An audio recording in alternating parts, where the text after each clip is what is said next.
What is up, comic fam? Welcome to the Legion of Comics. Today we're going to be taking a look at this upcoming week's new comic book day. But before we do that, check this out.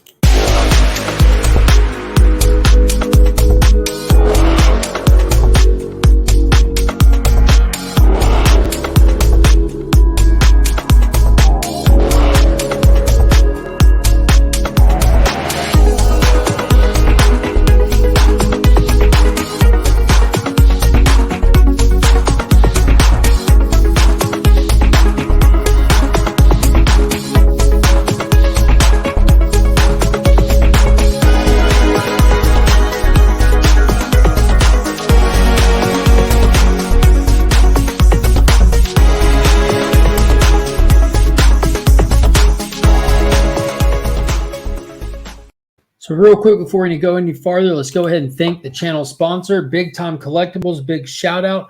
Appreciate you guys sponsoring the channel. And be sure to go ahead and follow them on Instagram and check out their Facebook page as well as their website to keep up with amazing exclusive retailer variants, as well as do your FOC orders for Marvel, DC, and all your indie comics ahead of time.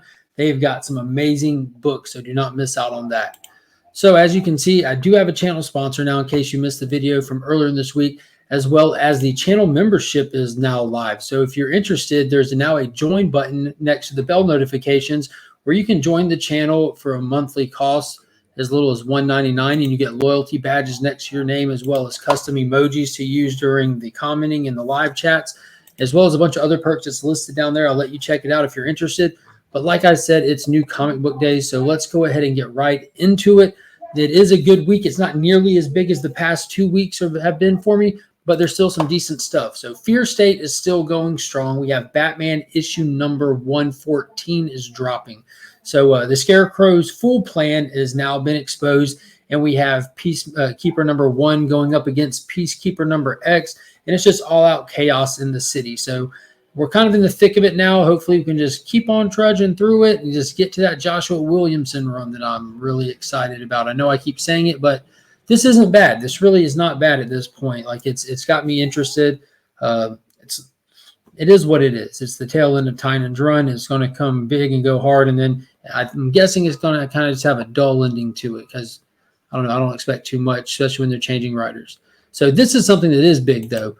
Amazing Spider-Man is now on my read list. So I am going to try to pick up a copy of this Gleason cover. I absolutely love it. I did collect all the other Gleason covers. I love them. I absolutely love Spider-Man. I just haven't been enjoying what was going on with this title, so I haven't been pulling it, and I definitely wasn't even reading it. But now that Kelly Thompson is about to take over, I'm going to give it a shot. I know that it's changing of the guard as well inside of the book.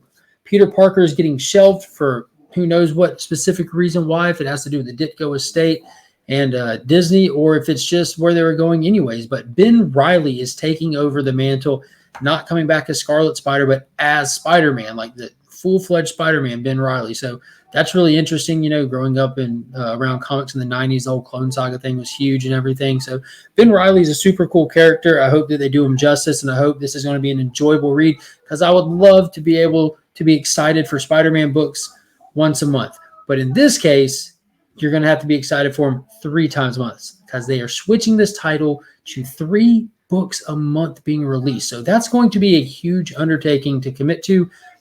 So I'm not sure if I'm going to pull physicals or digital moving forward. I'll probably snag this awesome cover and read a few digital. And if it's something that's really worth like doing all that extra money, energy, and space that it takes up, then I'll like start pulling it. But for right now, all I'm committing to is this cover and seeing how it goes. Here's one that I'm completely, fully committed to, and that's Nice House on the Lake. Issue number 5 is coming out. So we're about to be spotlighting Veronica in this issue, and she's the scientist. So I avoid the solicitations for this stuff, for this series, because the whole book is built on the mystery that's what's going on. So I don't want any hints or anything, but this series has been phenomenal. Each issue gives you just a little few more breadcrumbs and a lot more questions. So I'm excited to see what they're going to do with this. We know that there's going to be a huge, huge break after issue 6. So this is almost like the penultimate issue before the midway break. Next up, another digital only read for me, and that's Dark Ages by Tom Taylor. So that first one was amazing. Super fun. So what we're getting is, in essence, a steampunk Elseworld title, but for Marvel. So we're past the age of technology here. That celestial-like thing that woke up in the center of the earth and murdered a bunch of superheroes. The earth's gone dark, so there's no more technology, there's no more electricity, so everything's mechanical, like original mechanical or either steam powered.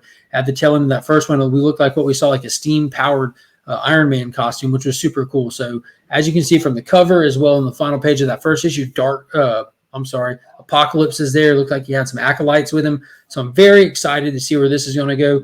Tom Taylor does not miss. I cannot say it enough. He's just a fun writer to read. So very excited for that one.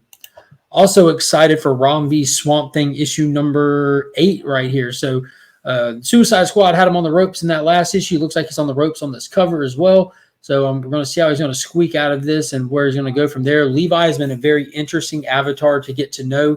And if you did not pick up this series or start this series, you ought to be on the lookout because there should be a volume 1 trade or collection coming soon. We're past the halfway point. It is only a 12-issue maxi series, so I'm going to be sad to see this one in for sure.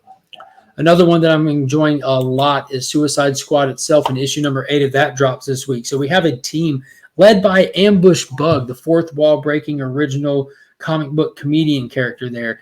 But they all went to hell to go find the Rock of Eternity for Amanda Waller. She's got her hand in everyone's cookie jar these days. The Suicide Squad can be found making appearances in almost any major title in the DC Comics continuity right now. So we have one team that went down to hell itself to track down the Rock of Eternity, and they're supposed to be giving us a little update on what's going on with Peacemaker and the team that was sent to the swamp to go look into the Holland phenomenon. Like I was just mentioning with that last book, Swamp Thing has Suicide Squad characters all through it right now, and they're out there trying to get him or a piece of him to bring back to Amanda Waller. So nothing normally goes her way, and things normally go terrible for the team. But there's been a lot of big reveals here lately. We found out that Rick Flag is not only alive, but he was imprisoned, and now he's free, and he's looking to put together his own team to go after Amanda Waller herself. There's a huge reveal for Talon that's still like kind of simmering that I'm not going to put that out there in case you want to go and read it. It's really cool. But I highly recommend the Suicide books to anybody who enjoys DC Comics at all. I mean, you should be all over it already. Next one, another one that has just exploded in the past few issues, and that's Mighty Morphin, issue number 12. Oh my God, I cannot speak highly enough about this book. I've been saying it from the get-go. I'm Team Zordon. I've been loving the Mighty Morphin title over the Power Rangers title, and now they're both really just, they're so good right now. So there's been huge reveals, huge like lore added to the mythos of the Power Rangers. We're leading into this whole Eltarian War saga, which I'm hoping really just delivers. We haven't had something as big as the Shattered Grid event since that, and nothing's even came close. So hopefully, I'm not expecting this to be better than that, but I'm hoping it'll be on at least the same scale as that. So the people from Zordon's home planet are actually the bad guys, not the whole planet, but there's the guy who's leading the team is a snake in the grass, and Zordon's not stupid. He's wise to it. And he's sending his team after him, and it's going to go horrible. And like, you got this guy from Eltar trying to take over Earth. You got Zed wanting to take over Earth. You find out that those two are connected. It's just been crazy. It has been absolutely crazy. It has been huge. So I cannot wait for what reveals are going to be given to us in this issue and where it's going to lead us. Next up, we have Last Flight Out number 2. So this is a digital read for me. That first one I was impressed with. It wasn't nothing original or crazy, but it was such a smooth, fun, well put together book that I am looking forward to the second one. I'm definitely going to read it digital. And I talked to a lot of people that read it. I even had a bunch of people reach out to me and ask me if I could find copies of issue 1 for them because they're sold out at all their shops. So definitely check it out if you haven't already. It was definitely worth the read. Next up, and the last guaranteed one on my pull list for this week is the Cimmerian Beyond the Black River. So what this is as it says at the top, Robert E. Howard's Savage Hero Uncensored. So what they're doing is they're taking all the original Conan short stories and they're just putting them into comic book format, and they've been really fun. They've been really, really good. I think I've just missed the first little series. They're normally only 3 issues. I think 1 or 2 of them only been 2 issues, but they come out back to back.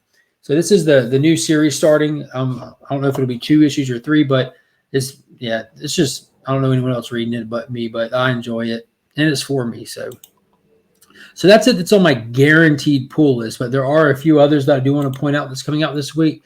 So for all the X-Men fans out there, we have New Mutants and Excalibur. That's New Mutants 22 and Excalibur 24. So I know that a lot of people I was hearing rave reviews about Inferno that came out last week, and I'm, at the time of recording this, I haven't read it yet, but I'm definitely going to. For Brandon over at Comics Kings, he shot me a super chat and told me to put it toward an X-Men book, and I told him, asked him which one, and he said that one.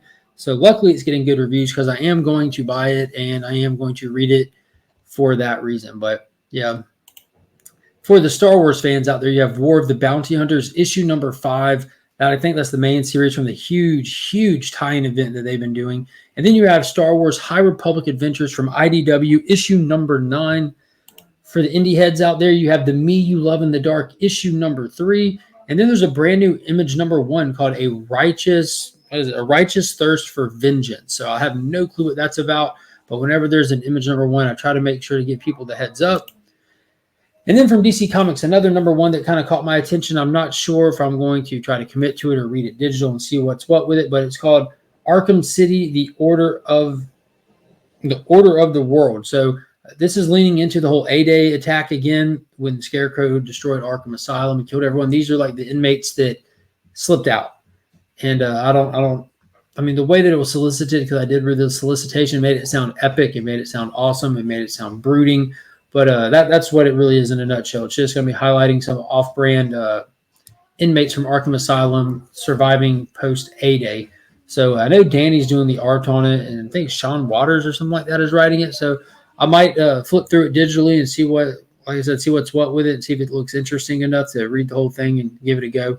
But finally, this one I probably will end up reading for sure. It's called Billy the Kid. There was a preview book that came out for it a few weeks back, and Pocan Joe over at Blast and Assassin Comics gave it rave reviews. He absolutely loved it. Highly recommends it.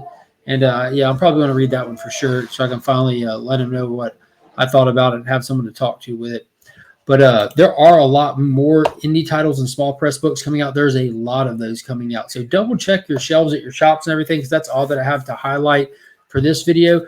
But as always, I want to give a huge shout out to the Augusta Book Exchange. They are the keepers of my comics, the guardians of my pool box. You'll find no better customer service anywhere. If you're ever in the Augusta area, do yourself a favor, swing in there, tell them hello, tell them that I sent you and that we are Legion.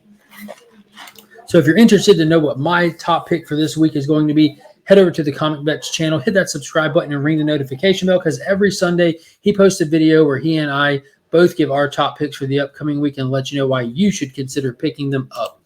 All right, guys. So that is it for the week. And I do want to give one more quick announcement. I haven't given it in a while. So if you're new to the channel and you weren't aware, I do have a second Instagram page. It's called Pop's Attic. There it is right there. It's also linked in the description of all my videos. If you're looking to buy some comics or fill some old holes in your run, be sure to follow that page, check it out. And if you don't see anything on there you're looking for, feel free to direct message the page, and myself or Pops will not mind getting back to you ASAP and letting you know if we have it, because we're slowly loading thousands and thousands of books to that Instagram page. So there's the vast majority. We haven't even scratched the surface what we're trying to get up there, and it's all priced to sell. So that's it for today. I hope everybody will come and hang out tomorrow night at 9 p.m. on the channel for Out Weeks In, the spoiler-filled look back at this week in comics and so much more. And there is always a lot going on and a lot to talk about each week from all these new movies and new shows. So come hang out, come chit-chat. Let's spoil the hell out of some stuff. And until next time, as always, I'm Mark, but we are Legion.